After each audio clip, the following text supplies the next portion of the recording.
Este expediente no comienza con un asesinato. Este expediente comienza con un mensaje de la mañana. El teléfono no responde. Los niños están en silencio. La casa está en orden. Y un hombre, al volver del gimnasio, se pregunta por qué su esposa no contesta. O eso dice. Soy el detective Álvarez. Durante años trabajé con escenas que parecían perfectas. Aprendí que los expedientes más peligrosos son los que se esconden detrás del orden. Porque algunos crímenes no gritan. Sonríen. Miran a la cámara. Y precisamente por eso se descubren tarde. En el expediente de Chris Coleman, la verdadera pregunta no es, ¿qué pasó? La verdadera pregunta es, ¿cómo puede una persona borrar 3 vidas sin perder la expresión de su rostro? Si tú también quieres mirar este tipo de expedientes conmigo, basta con quedarte en el canal. Dale like. Deja un comentario. Suscríbete. Ahora continuemos. Christopher Coleman. Un hombre que vivía en Columbia, Illinois. Un pueblo pequeño. Casas tranquilas junto al lago. Un lugar donde la violencia casi no se oía. Y Chris había elegido este pueblo conscientemente. Por ser seguro. Por ser tranquilo. Quería criar a su familia aquí. Venía de una familia religiosa. Su padre y su madre eran copastores de una iglesia. Chris creció en la iglesia desde pequeño. Era buen estudiante. Buen atleta. Su entorno siempre lo describía con la misma palabra. Un buen chico. Después del instituto se unió a la Marina. Trabajó como adiestrador de perros. Era disciplinado. Seguía las normas. Hacía lo que se le decía. Y en un seminario de adiestramiento canino, conoció a alguien. Sherry Weiss. Una mujer pequeña, rubia y callada, que servía en la Fuerza Aérea de los Estados Unidos. El padre de Chris no quedó muy impresionado cuando la conoció. Dijo que era una chica corriente. Pero Chris pensaba distinto. Un fin de semana fueron a Chicago. Cuando volvieron, ya estaban casados. No hubo gran ceremonia. No hubo anuncio. Solo una llamada. Papá, nos casamos, dijo Chris. Y nada más. Luego llegaron los hijos. Garrett. Y su hermano pequeño Gavin. Garrett era callado. Pensativo. Moderado. Gavin, en cambio, nunca paraba. Corría, jugaba. Estaba en todas partes. Siempre metido en todo. Desde fuera, esta familia era perfecta. Religiosa. Ordenada. Feliz. En las fotos siempre sonreían. En las redes sociales todo era bonito. Vacaciones, celebraciones, las risas de los niños. Pero algunas casas se ven distintas por dentro. Y en este expediente, esa diferencia se entendió demasiado tarde. El trabajo de Chris no era corriente. Era el guardaespaldas personal de Joyce Meyer, una predicadora cristiana famosa en todo el mundo. Joyce tenía millones de seguidores en todo el mundo, sus libros batían récords, y cuando salía al escenario, miles de personas se ponían de pie. Y Chris nunca se separaba de su lado. Era responsable de la organización. De las rutas. Gestionaba las multitudes. Controlaba las amenazas. Ganaba más de $100,000 al año. Viajaba por los 4 rincones del mundo. Japón, Australia, Europa. Cada ciudad, cada escenario, cada multitud. Muchas veces se iba dejando a su familia atrás. Sherry se quedaba con los niños. Con Garrett y Gavin. La casa estaba ordenada. Todo en su sitio. Los vecinos pensaban que eran una familia perfecta. La congregación de la iglesia veía a Chris como un cristiano ejemplar.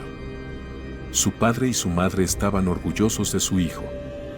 Pero, ¿puede una persona vivir 2 vidas al mismo tiempo? ¿Puede una cara mirar hacia afuera y otra cara mirar hacia adentro? Este expediente nos pregunta eso. Y la respuesta llega de una manera muy pesada. A finales de 2008, Chris Coleman acudió a la policía. Dijo que estaba recibiendo amenazas de muerte. Llegaban correos electrónicos, uno a uno, a intervalos regulares. Y su contenido no podía calificarse de ordinario. Dile a Joyce que deje de predicar. Si no, tu familia morirá mientras duerme. Los mataré a todos. Esto no va a terminar. Las amenazas eran detalladas, personales, calculadas. Era como si las hubiera escrito alguien que realmente sabía. Chris compartió estos correos tanto con la policía como con el equipo de Joyce Meyer. Todo el mundo se lo tomó en serio. Porque Joyce ya estaba acostumbrada a recibir amenazas. Alguien que atrae la atención de millones de personas siempre atrae también a quienes se oponen. Eso podía considerarse normal. Pero luego fue un paso más allá. Una de las cartas de amenaza fue depositada directamente en el buzón. No era el servicio postal. No había sido enviada por correo. Alguien había venido en persona hasta la casa. Alguien conocía la casa. Alguien conocía la dirección. Alguien había estado allí, había dejado la carta y se había ido. Esa noche Sherry llamó a Chris. Chris estaba en Hawái, en un evento con Joyce. Sherry tenía miedo. Lloraba. Le temblaba la voz. Alguien había llegado hasta la casa. Cuando Chris volvió, presentó una denuncia formal ante la policía. Su vecino, que también era agente de policía, Justin Barlow, dirigió la cámara hacia el buzón. Se reforzaron las patrullas. Todo se tomó en serio. Se intentó proteger a la familia. Pero a algunos detectives les quedó una pregunta en la mente que no se iba. ¿Por qué el guardaespaldas? ¿No era Joyce Meyer el objetivo principal? Un hombre reconocido mundialmente. Alguien con millones de seguidores. ¿Por qué alguien iba a enviar amenazas no a Joyce, sino a su guardaespaldas? El guardaespaldas no era alguien conocido públicamente. No tenía presencia en los medios. Su nombre apenas se conocía. Entonces, ¿por qué? Esta pregunta no encontraba una respuesta lógica. Y las preguntas que no encuentran respuesta lógica son las que esperan más tiempo en los expedientes. Con el tiempo, la preocupación creció en torno a lo que contaba Chris. Sherry tenía cada vez más miedo. Los niños iban al colegio. La vida seguía. Pero aquellas cartas habían parado. Luego volvieron a empezar. En abril de 2009 llegó la última amenaza. Esta vez era diferente. Más precisa. Más cercana. Este es mi último aviso. Tu peor pesadilla está a punto de hacerse realidad. Era una frase. Corta. Pero pesada. Y pocos días después de esa frase, todo cambió. El expediente ya se dirigía a otro lugar. Quien lo mirara desde fuera no podría verlo. Pero mirado desde dentro, algo estaba roto. Y eso roto iba a salir a la superficie muy pronto. En los primeros días de mayo de 2009, Chris Coleman seguía yendo al gimnasio. A la misma hora todas las mañanas. Regular. Controlado. Aparentemente nada había cambiado. Los vecinos lo veían. Decía hola. Sonreía. Parecía normal. Pero nadie sabía lo que había pasado esa noche en casa. Sherry se había dormido. Los niños se habían dormido. La casa estaba en silencio. Y dentro de ese silencio ocurrió algo. Nadie lo oyó. Nadie lo vio. Las puertas no se rompieron. Las ventanas no se forzaron. No se oyó ningún ruido. Llegó la mañana. Chris fue al gimnasio. Y al volver llamó a Sherry. El teléfono no respondía. Llamó una vez más. Sin respuesta. Llamó a su vecino. Barlow entró. Y en ese momento todo cambió. Cuando Justin Barlow entró, lo primero que vio fue el silencio. La casa estaba en orden. Nada estaba desordenado. Nada estaba roto. Los muebles estaban en su sitio. La cocina estaba ordenada. Las puertas no habían sido forzadas. Las ventanas estaban intactas. Quien lo mirara desde fuera diría que aquí no había pasado nada. Pero cuando subió las escaleras, todo cambió. Sherry Coleman estaba tumbada en su propia cama. No se movía. Garrett estaba en su habitación. Gavin estaba en su cama. Los tres estaban inmóviles. Los tres parecían dormidos. Pero no dormían. Habían sido estrangulados. En el cuello de Sherry había 3 marcas diferentes. Eso indicaba algo. Sherry había resistido. Era una mujer fuerte. Hasta el último momento no había cedido. Había luchado. Pero no había sido suficiente. Las paredes habían sido rociadas con pintura roja. Estaba escrito en letras grandes: fuisteis castigados. Lo sabíais. Esto viene. Recordaba a la familia Manson para los fiscales. Evocaba una barbarie. Había un mensaje intencionado. Alguien había escenificado todo esto. Alguien había escrito estos mensajes. Alguien había estado aquí mucho tiempo. Pero ninguna puerta había sido forzada. Ninguna cerradura había sido violentada. Esta escena apuntaba a 2 posibilidades. O esta familia se había enfrentado a alguien conocido. O la persona que abrió la puerta ya estaba dentro. Una de estas 2 posibilidades era cierta. Y dependiendo de cuál lo fuera, la dirección del expediente cambiaría completamente. A las 6:56, Cress Coleman volvió a casa. Los primeros agentes estaban dentro a las 6:57. 15 segundos. Solo 15 segundos de diferencia. ¿Era una coincidencia? ¿O un cálculo? Los detectives observaban a Cress. Con atención. En silencio. Porque en este tipo de escenas, la primera reacción de una persona lo dice todo. ¿Cómo reacciona un padre al saber que su mujer y sus 2 hijos han sido asesinados? Corre hacia la puerta. Grita sus nombres. Quiere subir las escaleras. Quiere verlos. Hace preguntas. Llora. Grita. No puede contenerse. Chris, en cambio, se sentó fuera. Apoyó la cabeza entre las manos. Estaba callado. Controlado. No intentó subir las escaleras. No quiso entrar. No preguntó cómo habían muerto. No preguntó quién lo había hecho. No preguntó dónde había ocurrido. Los agentes pensaban que tendrían que sujetarlo. Dicen que un padre, por instinto, corre hacia los miembros de su familia. Aquí no ocurrió nada de eso. Solo silencio. Solo manos. Solo cabeza. Los detectives se miraron entre sí. ¿Era ese silencio un shock? ¿O era la ausencia de algo? ¿O era el exceso de algo? Exceso de control. Exceso de cálculo. El expediente ya hacía una pregunta diferente. Y una vez hecha esa pregunta, no había vuelta atrás. En la ambulancia, un agente notó los arañazos en el brazo de Cress. Eran marcas pequeñas. Pero estaban ahí. Cuando Cress las vio, de repente se enfadó. Empezó a dar puñetazos a la camilla.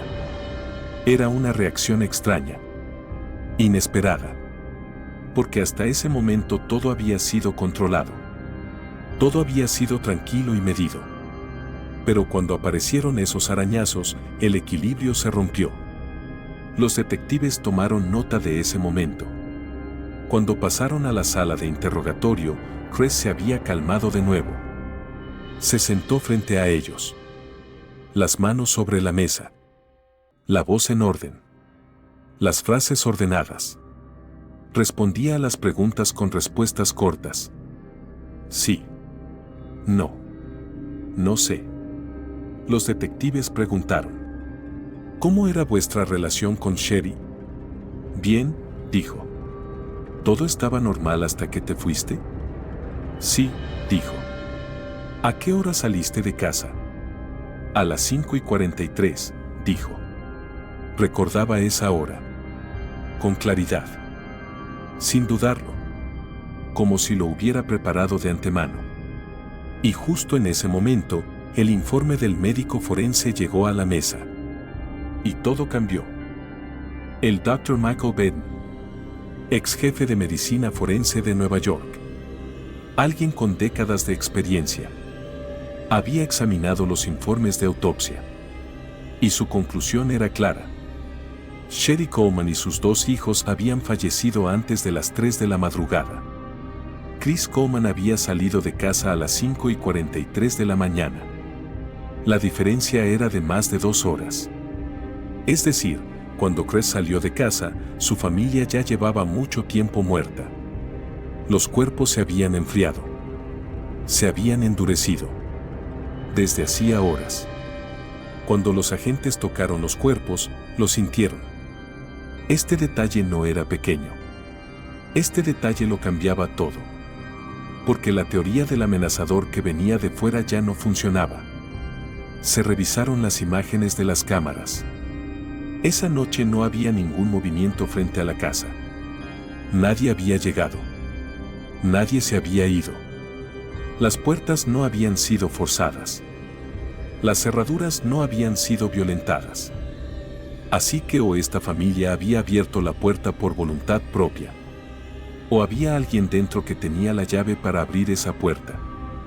Y dentro solo había una persona. El equipo forense digital puso los correos de amenaza bajo la lupa. Esta vez con una pregunta diferente. ¿De quién eran? ¿De dónde habían sido enviados? ¿Desde qué dispositivo? ¿Con qué dirección IP? Y lo que encontraron hizo que todos en la sala guardaran silencio. Los correos habían sido enviados desde el propio ordenador de Chris Coleman, con su propio nombre de usuario, con la dirección IP de su propia casa, desde su propia sesión, durante meses, de forma regular, de forma planificada. Un experto en seguridad. Alguien formado en seguridad. Alguien que había servido en los 4 rincones del mundo. Durante meses había enviado amenazas de muerte a su propia familia. Con su propia mano. Desde su propio sistema. Esto no era un error. No podía explicarse como un accidente. Era un plan consciente. Y un crimen planificado apunta a algo muy diferente de un arrebato de ira. Porque un arrebato de ira puede explicarse. Genera arrepentimiento. Pasa. Pero un plan muestra hacia dónde va la mente de alguien. Muestra cuándo tomó la decisión. Y muestra cuánto tiempo vivió con esa decisión. En uno de los correos, la palabra opportunities estaba mal escrita. Los detectives rastrearon la correspondencia diaria de Chris.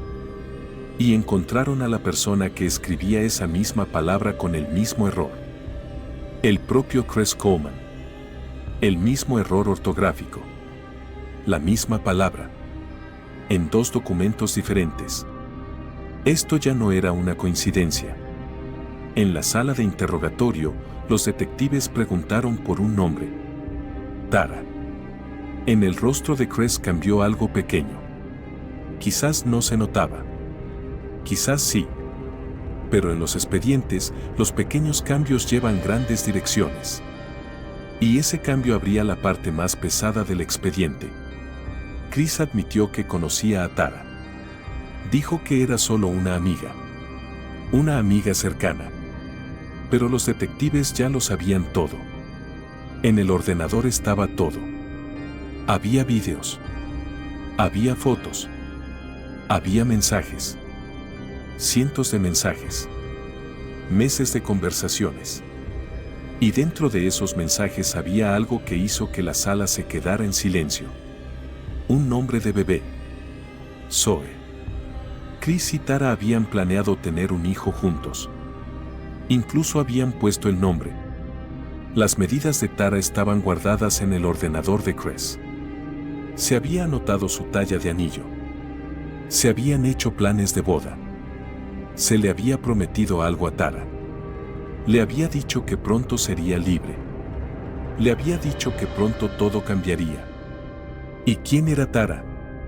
La mejor amiga de Sherry Coleman desde el instituto. En este expediente ahora había dos capas. Desde fuera, una familia había sido asesinada y se buscaba al amenazador. Desde dentro, en cambio, un hombre llevaba dos vidas. Y esas dos vidas no podían existir al mismo tiempo. Un lado ganaría. Para ganar, el otro lado tenía que desaparecer. La policía de San Petersburgo visitó a Tara. Cuando abrió la puerta, visiblemente estaba conmocionada. Tenía los ojos hinchados. Le temblaban las manos. Entraron. Se sentaron. Y empezaron a hablar. Tara declaró 3 veces. Cada vez contó un poco más. En el primer encuentro lo admitió. Sí, estaban juntos. Desde hacía mucho tiempo. Años. Era la mejor amiga de Sherry, pero mantenía una relación secreta con Chris. Chris le había prometido matrimonio. Le había dicho que pronto todo cambiaría. Le había dicho que terminaría con Sherry. Tara lo había creído. Esperaba. Llevaba un promise ring. Pensaba que algún día sería real. En el segundo encuentro fue más a fondo. Chris estaba bajo presión. Por todos lados. Sherry quería divorciarse o Chris quería divorciarse. Tara esperaba matrimonio. Y el ministerio de Joyce Meyer no podía soportar un escándalo moral.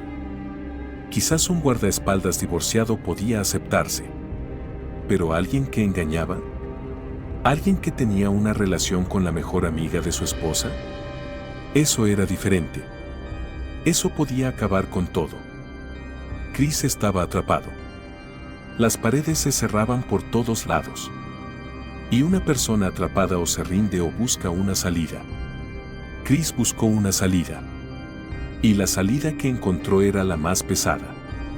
En el tercer encuentro, Tara dijo algo que hizo que la sala se quedara en silencio. La mañana en que ocurrieron los asesinatos. Mientras Chris estaba en la sala de interrogatorio. Mientras los detectives hablaban con él. En ese momento su teléfono vibró. Había llegado un mensaje. Estaba enviado a Tara. Estoy pensando en ti. Su mujer y sus 2 hijos habían muerto esa mañana. Y él le mandaba mensajes a su amante.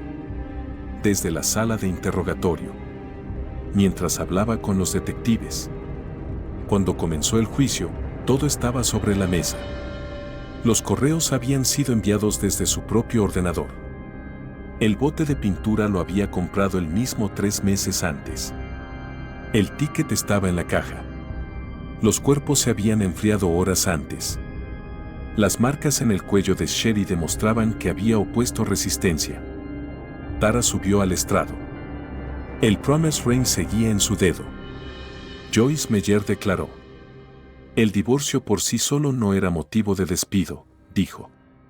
Pero una infracción moral era diferente. El jurado, en la primera votación, estaba 7-5 a favor de la absolución. Pero luego cambiaron. Las mentiras llegaron a la mesa. Las inconsistencias. El momento. Las amenazas falsas. La planificación. Condena. 3 veces. 3 cadenas perpetuas. Sin salida. Cuando se anunció la decisión, 100 personas esperaban fuera del juzgado. Llovía. Y aplaudieron. Con las manos mojadas. Bajo la lluvia. Como detective Álvarez, digo esto. La parte más pesada de este expediente no es el crimen. Tampoco la planificación. Lo más pesado es esto. Chris Coleman nunca confesó. Sigue diciendo que es inocente. Su madre y su padre todavía le creen. Algunas máscaras no caen. Solo se deslizan. Sherry sabía algo. Lo había escrito. Pero nadie lo leyó a tiempo. El expediente se cerró. Ese mensaje sigue ahí. Este tipo de expedientes me enseñan siempre lo mismo. La persona más peligrosa no es la que actúa con ira. La persona más peligrosa es la que espera con paciencia. La que planifica. La que sonríe. La que mira a la cámara. La que saluda a su vecino. La que se sienta en primera fila en la iglesia. La persona en la que todos confían. Chris Coleman fue exactamente eso durante años. Alguien que parecía perfecto. Y parecer perfecto a veces es el arma más poderosa. Sherry lo sintió. Le escribió a una amiga. Si me pasa algo, que sepas que fue Chris. La mujer que escribió esa frase sabía algo. Quizás no sabía exactamente qué había pasado. Pero lo sentía. Y ese presentimiento era correcto. Algunos expedientes no se cierran con una respuesta. Se cierran con un peso. Este expediente también se cerró así. El mensaje de Sherry sigue ahí. En silencio. En algún lugar.